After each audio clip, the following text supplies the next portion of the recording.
What is happening, all you minties? This is the Uncanny Omar from Near Mint Condition, and join me for part 2 of the comprehensive reading order of X Factor in collected editions. So, please stay tuned.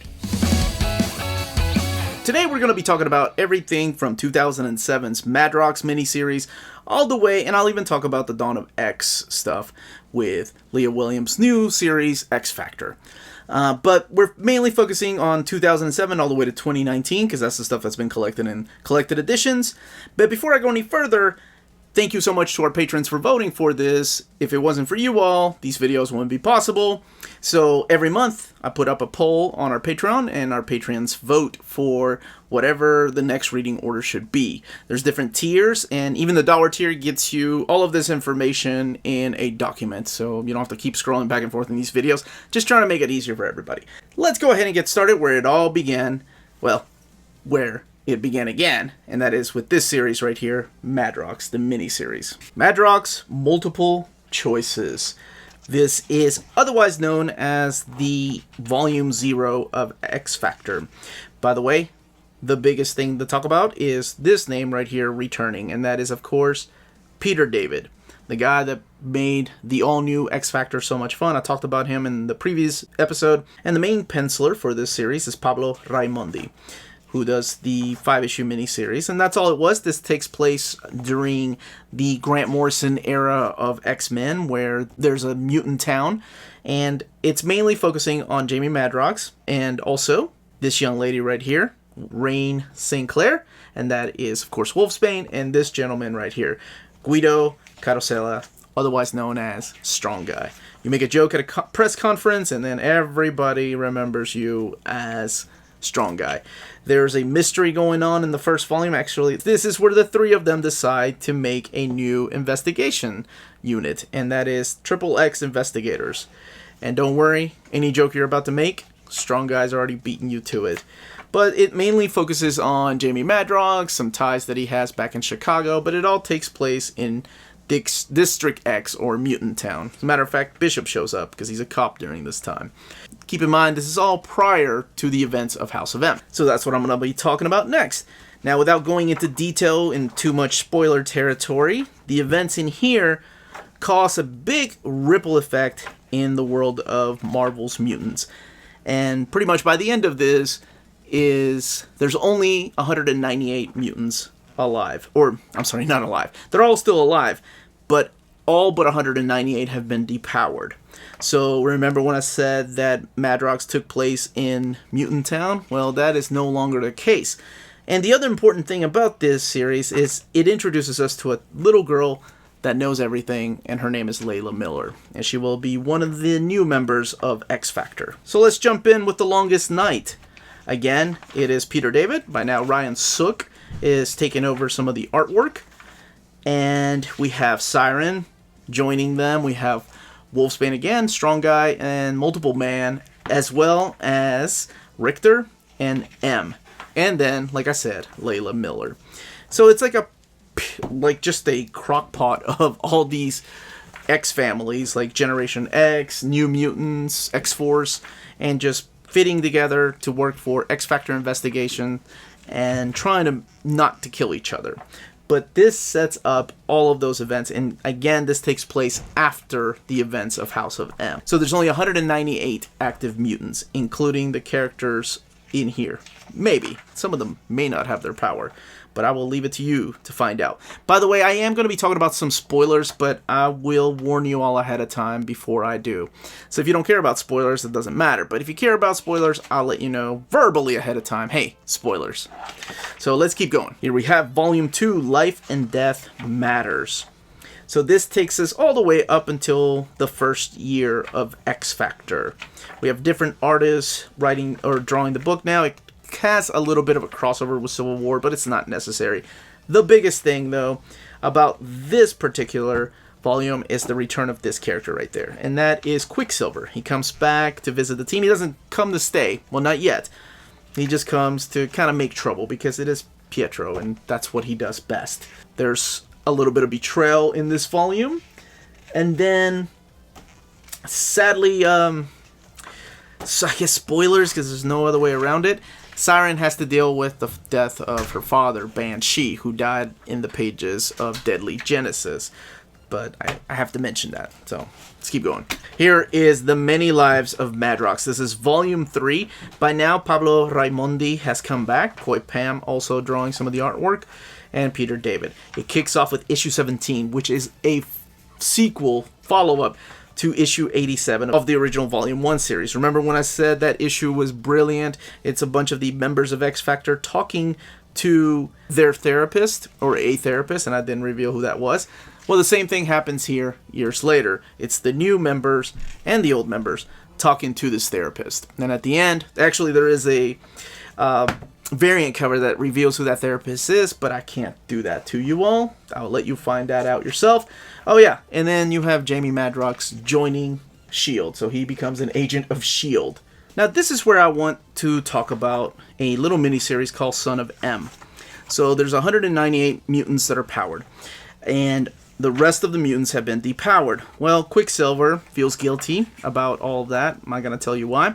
And in this miniseries, he steals the Terrigen Mist from the Inhumans, right? That's what gives the Inhumans their power, and he wants to give mutants their powers back with this Terrigen Mist. So, you know, it's all in good faith, but however, it's Quicksilver, so he's going to mess things up. But the things that he does here affect the next volume, and this can be found in trade paperback format. It can be found in this Road to War of Kings omnibus for those that are keeping tabs. Heart of Ice. Remember when I said Quicksilver stole the Terrigen Mist? Yeah, what do you think he's going to do with that? Well, a bunch of characters from the past are going to come back, anywhere from the Mutant Liberation Front to the Nasty Boys, and they want their powers back. So these characters are now known as the X-Cell. And he is promising them they're going to get their powers back. And, well, of course, it's Quicksilver. He knows every which way to screw it up. And then the second part of this volume, you have this mutant with the power to have all the other mutant powers alive. And he wants to get rid of all the mutants, of course. So this guy has the power to have everybody else's powers, and he wants them all gone. Because nothing's ever easy for the members of our team. By the way, these volumes, I think there's only 2 or 3, have been collected in a complete collection.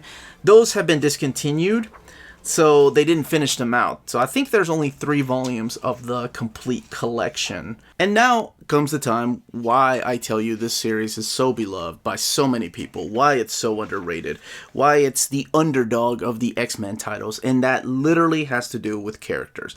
Peter David has a voice for these characters.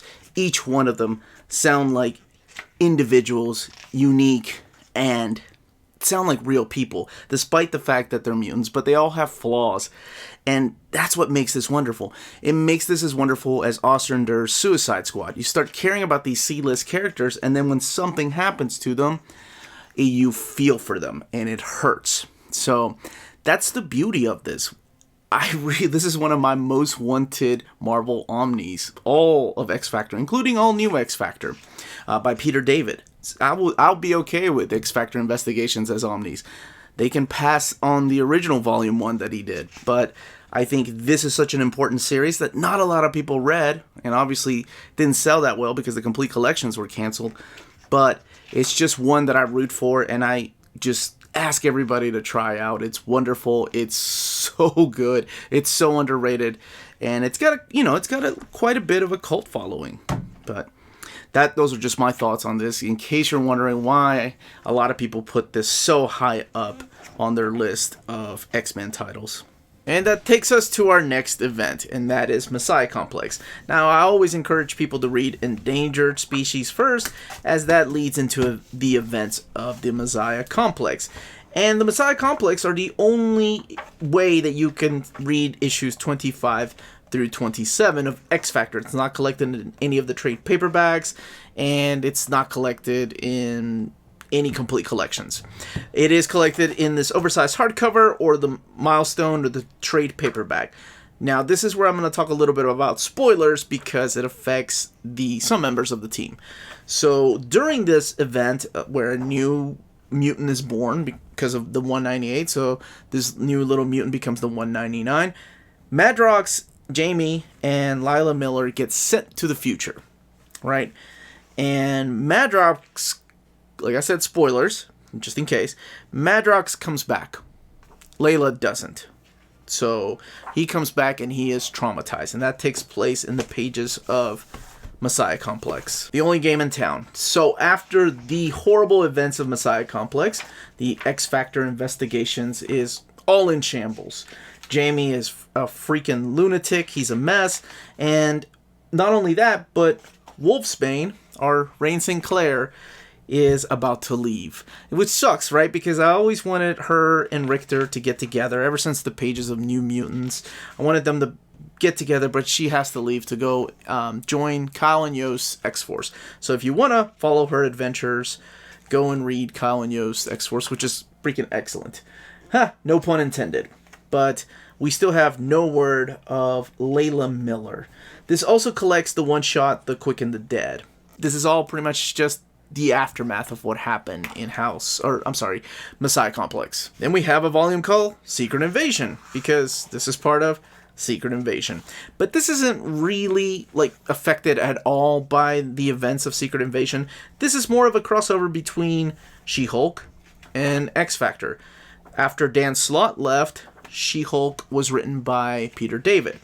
So this is a crossover event between them, and also Longshot and Darwin joined the team. Darwin is a character from X-Men Deadly Genesis that I mentioned earlier, and both of them joined the team. And the other big thing about this is that these issues are drawn by Larry Stroman, and Larry Stroman was, of course, the guy that helped create the all-new, all-different X-Factor in Volume 1. And this is also collected in She-Hulk Secret Invasion, or Volume 8, written by Peter David. And if you want to know more about Secret Invasion, then look no further than the actual hardcover. There's an omnibus, and there's trade paperbacks. So this is what the main story's about. All you really gotta know is that there's a bunch of Skrulls living on Earth. They don't know they're Skrulls, so they're more like sleeper agents. Alright, we're going to talk about spoilers before I go in here, so just a heads up. If you don't care about spoilers, then it doesn't matter. But we need to talk about what happened to Layla Miller. The other thing I was going to say is Siren and Madrox are together. They have a baby, right? And the baby, this is the issue where the baby is born. Now, if you're going to have a baby with Jamie Madrox, it's going to be a horrible, horrible mess, because Madrox's life is a mess. And sure enough, some horrible things happen. This also has the return of Layla Miller. Now, she's back, and she's older. So she's not a little girl anymore. She is older, and her and Jamie have had this relationship in the future. So, also, oh yes, issue 43 has the addition of one of the coolest characters, Shatterstar. Now, remember when I said Richter's missing my girl, Wolfsbane? Well, Richter and Shatterstar had a special relationship in the pages of X-Force that Peter David gets to play with now. And we are also introduced to this new character, or new villain, named Cortex. That plays out in Overtime. This has the one-shot of Layla Miller, kind of filling in the gaps of what's happened with her while she was gone, and filling up some stuff from her past.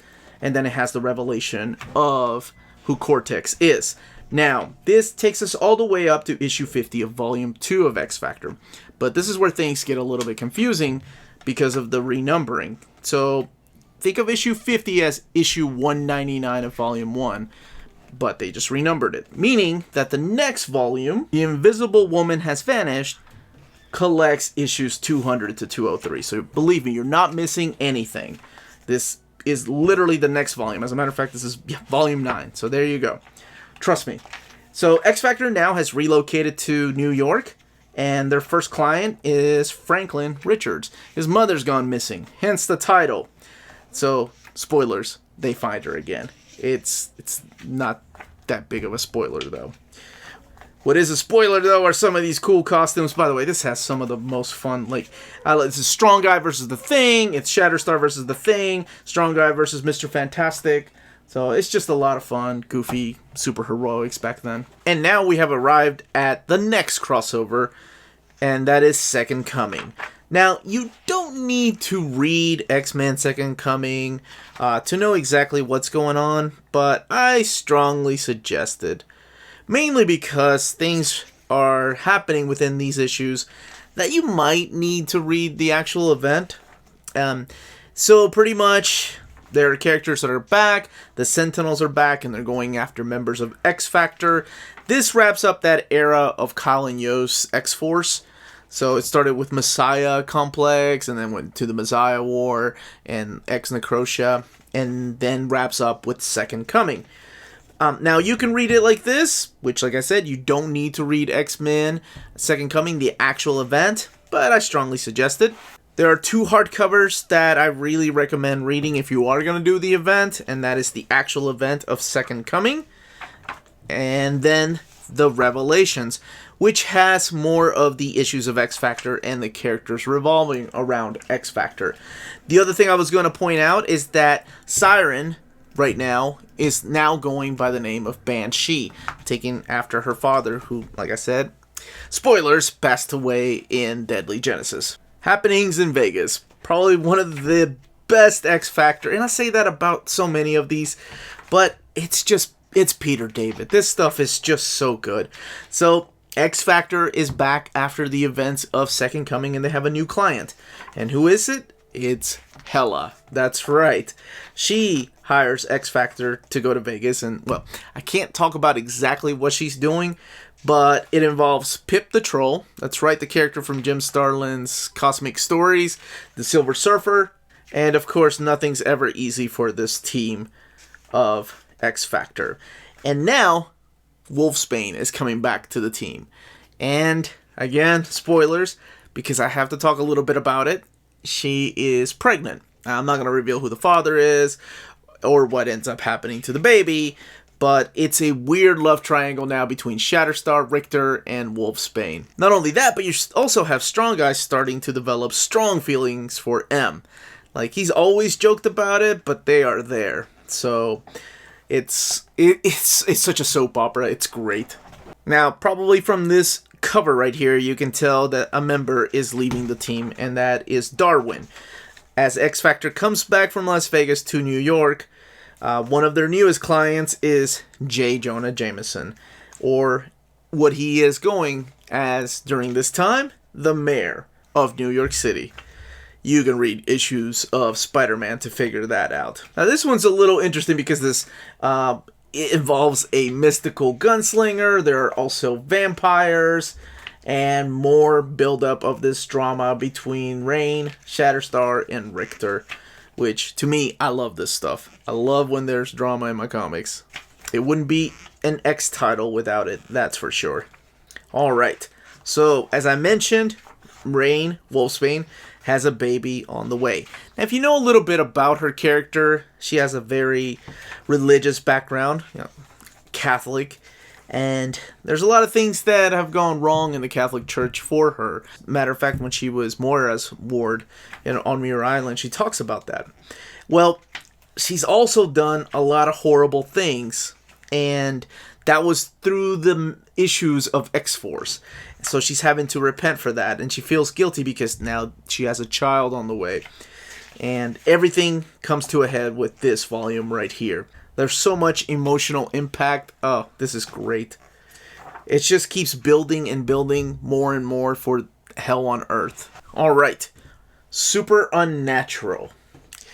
Well, it had to happen, but we have our first death of a character. Now, I'm not going to reveal who that is, but it's a mystery of who done it.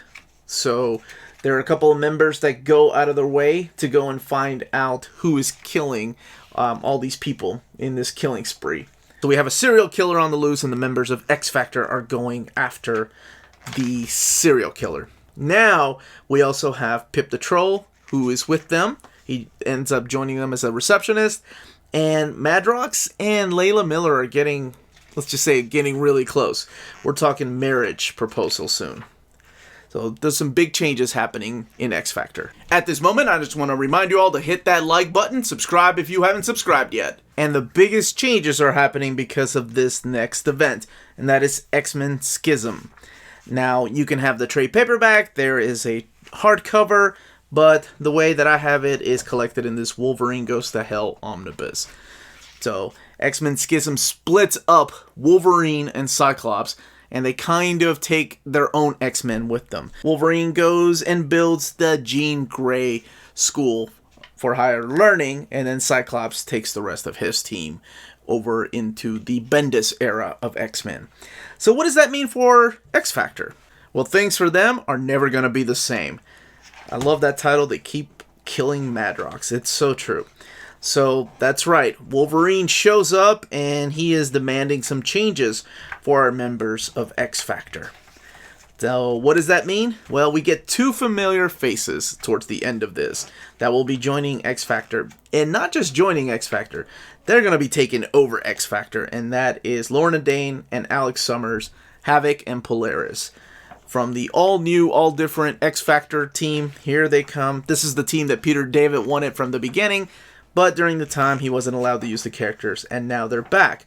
So what does that mean for Jamie Madrox? I mean, he's the leader of X-Factor, or that's the way he sees himself. Well, that's all answered here in Together Again for the First Time. Damn, did this book feel good to read. It was like visiting old friends again, because Peter David is writing it. And now you have Leonard Kirk on artwork.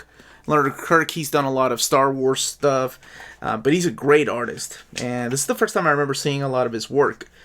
So there are things that are happening within this that start building up. Like I said, a lot of this held the last 20 years of X-Factor stories that Peter David has been telling is all leading up to Hell on Earth. And I can't spoil what that's about, but I'll talk a little bit about it. But yeah, this is pretty much just Jamie figuring out what does this mean for him? What is his role with X-Factor now that Havoc and Polaris are back? And on top of that, he has Wolverine as one of his clients coming and checking on him. But what does that mean when Cyclops' brother is here as team leader? So there's this whole thing about a power struggle between them. And there's this awesome team up here towards the end with Shatterstar and Jamie Madrox just trying to solve a crime. The Road to Redemption. This is probably one of the best stories from this team right here, because it kicks off with this road trip with the ladies, just taking a break from all the detective work they've been doing.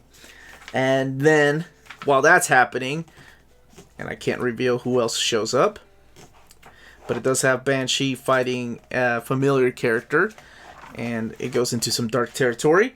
Layla Miller still knowing stuff, but then you have Jamie and Havoc. They're trying to work on defining their leadership roles. Who is in charge of what on this team? You have Neil Edwards joining Peter David for some of this artwork. Yes. And you have Strong Guy and M on a date. This is their first official date. So this is Breaking Points. And Breaking Points is pretty interesting because you have Rain is looking for somebody. Wolfsbane is looking for somebody. I can't reveal who. And so is Banshee. So is Siren. And they both are coming to ends for this search. You have the return of Darwin. And he's kind of a badass when he comes back. And it seems like where we had the Road to Redemption just tearing the team apart by going separate directions, this starts bringing them back together. So you have Lorna dealing with her issues with her parents. Because once again, you have the whole thing of Magneto. Is he really her father? Is he not? So it's a pretty interesting take on these characters and what Peter David's able to do with the history that these characters have had. Now, if you've been watching this channel for a while, you know I'm a sucker for anthologies. Well, look no further than short stories. Now, it kicks off with Pip the Troll. It's a cute little story about him, because he has no spotlight, really.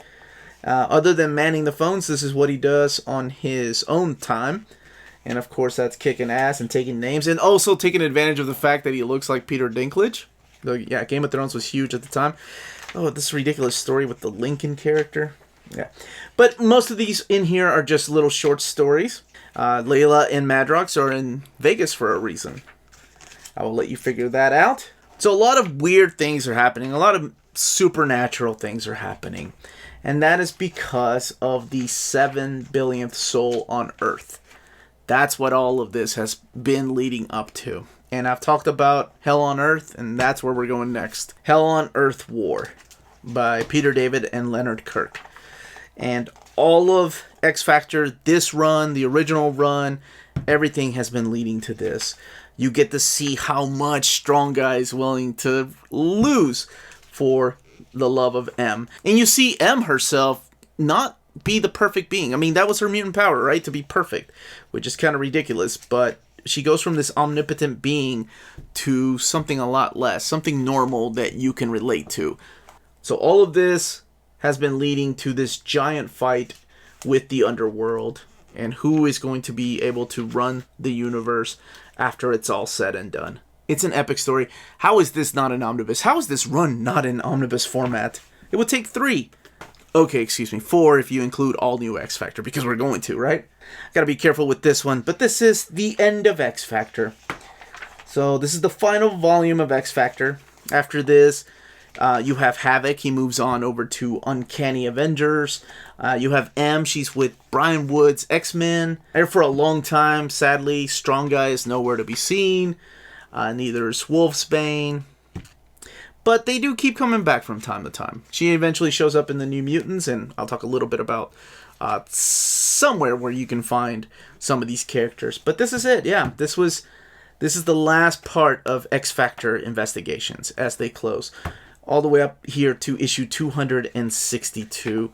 And just showing off a little more of this beautiful farewell artwork.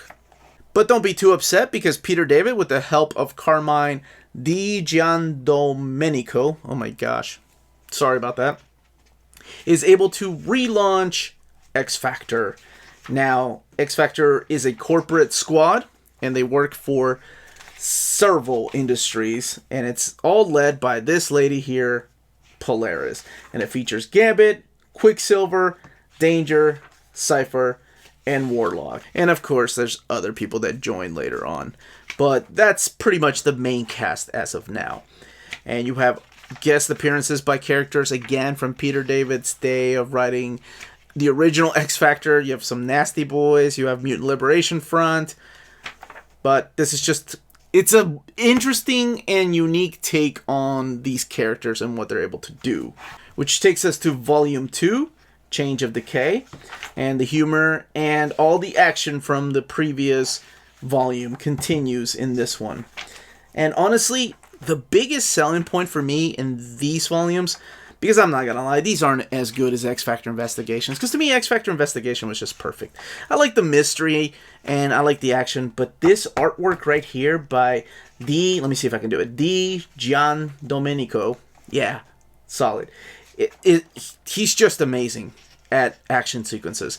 And I really like Peter David's take on Gambit. I forgot about the cats. And that's actually some of, carries over into some of Kelly Thompson's Gambit. Or Mr. and Mrs. X, rather. So here we have Axis. That's right. It ties into the Avengers X-Men Axis storyline. And this is also the final, and sadly, final nail in the coffin until we get another book, rather, Peter David on X Factor. And it sucks, because I really miss these characters. Yes, they can be found elsewhere now. They're all hanging out in the Dawn of X saga, but it's just different. It doesn't feel the same. So you have Scarlet Witch. She wants to spend some quality time with Lorna. And then Lorna's like, sure, let's hang out. But let's hang out with Danger as well. Such a cute story. Then you have Harrison. He's the one that runs all of this, that runs Serval. I forgot to mention that in Volume 1. And he sends the team to recover the dead body of the daughter of a friend of his. And the dead body is being used to bring a god to life, of course, because nothing is easy for these members. And then you have the finale, which is just the background of Harrison and his history. And there's a special appearance in this one by a character that Peter David has written in the past. Or future, rather. But I can't spoil that. There's also weird, talk about Danger's sex life. Yeah, pretty interesting. And then we don't see these characters. We don't see X Factor for a long time. Multiple Man, the next time we see him, I strongly recommend picking up Matthew Rosenberg's Multiple Man. It all makes sense in the end. This is the beginning of the Rosenberg X-Men era, which started off really strong and unfortunately led into the whole Age of X-Men, and then there were a lot of weird things happening. But this is where you'll see some of those characters. This is where you'll see Wolfsbane, Warlock, Strong Guy come back, and this is just a silly story. that actually has a really deep end, that actually has an important... It is about time travel, and of course about how Multiple Man and his other multiple men are able to screw up time. But he's given a chance to fix it.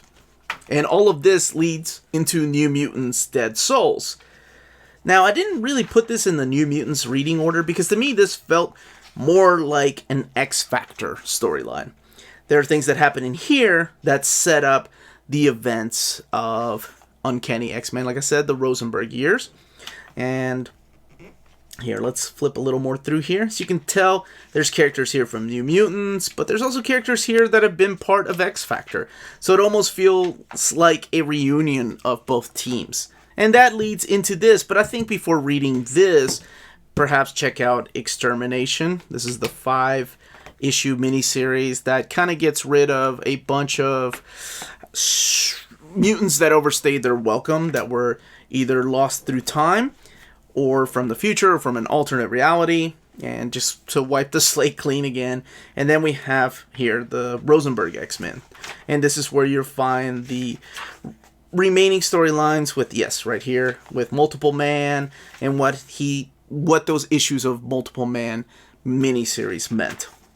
There's a lot of unanswered questions that are answered in here. And then we get House and Powers of X, right? And then that leads into a new series of X-Factor by Leah Williams.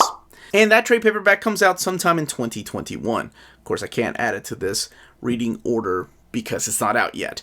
But that, as they say, is that. Now, you can find most of these books from our sponsor, cheapgraphicnovels.com, your online home for brand new graphic novels and collected editions up to 50% off the cover price. Cheap Graphic Novels prides itself on packaging your books so they arrive safely and in excellent condition, as well as prompt and helpful service. And check out their bargain bin for even greater deals up to 90% off cover price. And for you minties, Cheap Graphic Novels is running a special promotion. If you're a first-time customer, let them know you were referred by Near Mint Condition at the checkout, and you'll receive a credit for free shipping on your next order. Now, this is only for U.S. customers. Cheap Graphic Novels, your source for the hottest books with the kind of deep discounts, quality shipping, and customer service that will keep you coming back for more. And that was the comprehensive reading order of X-Factor. As I mentioned, the Patreons will get the written documentation here in a couple of days. And hopefully we will get some kind of omnibus soon. Maybe by the time I do this again in a year or so, there will be an omnibus, an X-Factor omnibus, especially some of these Volume 2 X-Factor by Peter David. And don't forget that there's also the Leah Williams series coming up here. Hopefully, I think that gets collected sometime early next year. At this moment, I just want to remind you all, we have a Patreon, so if you want to go vote, if you want reading orders documented, all of that information is in the description down below. We have different tiers. We can be found on Redbubble, where you can buy our logo on t-shirts, hats, whatever. And more importantly, please everybody, stay healthy, stay safe out there. Much love to all of you.